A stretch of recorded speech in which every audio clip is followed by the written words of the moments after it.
গণেশ চতুর্থী 2024 শুরু হচ্ছে শুক্রবার 6 সেপ্টেম্বর বিকেল 3:01 এবং শেষ হচ্ছে 7 সেপ্টেম্বর শনিবার বিকেল 5:37। পুজোর শুভ সময় 7 সেপ্টেম্বর দুপুর 11:03 থেকে 1:34 পর্যন্ত, অর্থাৎ সঞ্চালিত হবে 2 ঘন্টা 31 মিনিট স্থায়ী। বন্দে দেব গজানন বিঘ্ন বিনাশন, নমো প্রভু মহাকায় মহেশ নন্দন। সর্ববিঘ্ন নাশয় তোমার শরণে, অগ্রতে তোমার পূজা করিনু যতনে। নমো নমো লম্বোদর নমো গণপতি, মাতা যার আত্মা শক্তি দেবী ভগবতী। সর্বদেব গণনায় অগ্রে যার স্থান, বিধি বিষ্ণু মহেশ্বর আর দেবগণ। ত্রিনয়নী তারার বন্দি শ্রীচরণ, বেদ মাতা সরস্বতী লইন গো শরণ। ॐ गां गणेशाय नमः।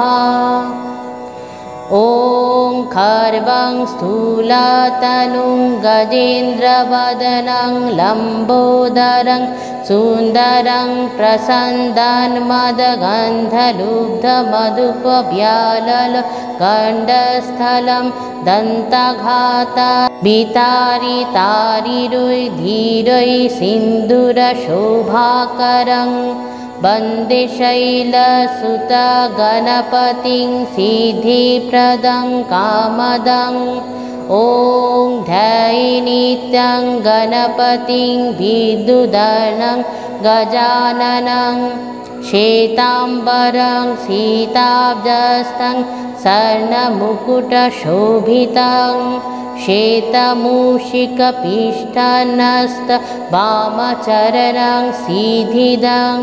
वामजानरोपितदक्षिणपदं चतुर्भुजम्।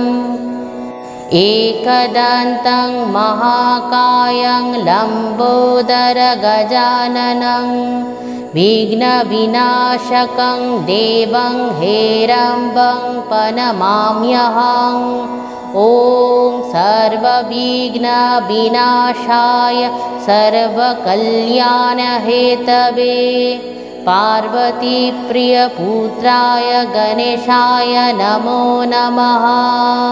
विघ्नेश्वराय वरदाय सुरप्रिया, लम्बोदराय सकले जगदया।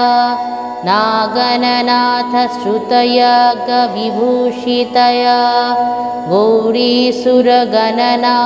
नमो नमस्तुते। एकदन्ताय शूधाय सुमुखाय नमो नमः। प्रपन्नजनपालाय प्रणतार्तिविनाशिने